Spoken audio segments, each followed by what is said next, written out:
বিসমিল্লাহির রহমানির রহিম।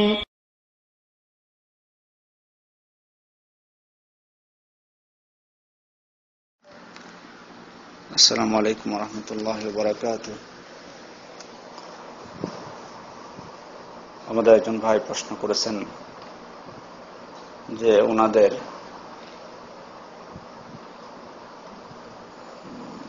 এবার ধান হয়েছে যে পরিমাণ, তো ওনার আব্বার অনেক ঋণ রয়েছে, অনেক ঋণ আছে। তো এই ঋণ যদি পরিশোধ করতে চান তো সবগুলো ধানে লেগে যাবে ভাই, তবুও হয়তো পরিশোধ হবে না। তো এক্ষেত্রে সে ধানের কি জাকাত লাগবে কিনা, এ ব্যাপারে বিদ্বানদের দুইটি মত রয়েছে।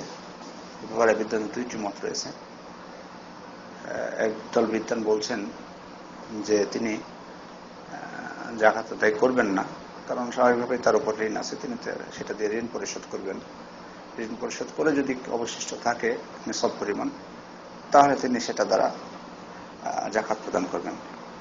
তবে অন্য আলেমগণ বলছেন যে না, তাকে জাকাত দিতে হবে। যদি তার আপনার ধান যেটা হয়েছে সেটা যদি নিসব পরিমাণ হয় তাহলে জাকাত লাগবে।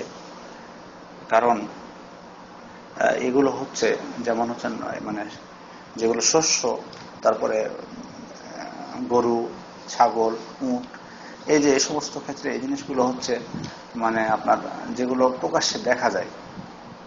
আর এগুলোর ব্যাপারে রাসূল সাল্লাল্লাহু আলাইহি ওয়াসাল্লাম যখন সাহাবায়ে কেরামকে জাকাত আদায়ের জন্য পাঠাতেন কৃষক বা পশুপালনকারীদের নিকটে, তিনি কখনোই তাদেরকে নির্দেশ দেননি যে তোমরা যে আগে জিজ্ঞেস করবা যে তাদের ঋণ আছে কিনা, বরং নিসব পরিমাণ মালের অধিকারী সকল ব্যক্তির নিকট থেকেই জাকাত আদায়ের নির্দেশ দিয়েছেন, যেটা হাদিসে স্পষ্টভাবে এসেছে।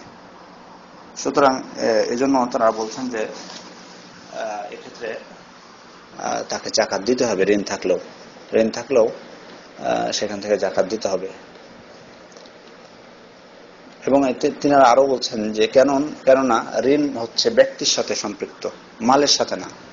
অর্থাৎ সম্পদ বা মাল থাকুক বা না থাকুক, ওই ব্যক্তির উপর ঋণ পরিশোধ করা উচিত। পক্ষান্তরে জাকাত হচ্ছে মালের সাথে সম্পৃক্ত, ব্যক্তির সাথে নয়। অর্থাৎ নিসব পরিমাণ মাল থাকলেই কেবল তার উপর জাকাত ফরজ, অন্যথায় নয়। এই দৃষ্টিকোণ থেকে তারা বলছেন যে জাকাত দিতে হবে। তো যাই হোক, উভয় মতই শক্তিশালী মনে হচ্ছে। তবে এটা আপনাদের জন্য নিরাপদ বেশি, আপনার দিনের জন্য আহওয়াত, যে জাকাত দিয়ে দেওয়াটাই আপনাদের জন্য নিরাপদ। তবে ওই মতটিও যারা বলেছেন দিতে হবে না ঋণ থাকলে, সেই মতটিও শক্তিশালী। আল্লাহু আলাম, আল্লাহ ভালো জানেন। আসসালামু আলাইকুম ওয়া রাহমাতুল্লাহি ওয়া বারাকাতুহু।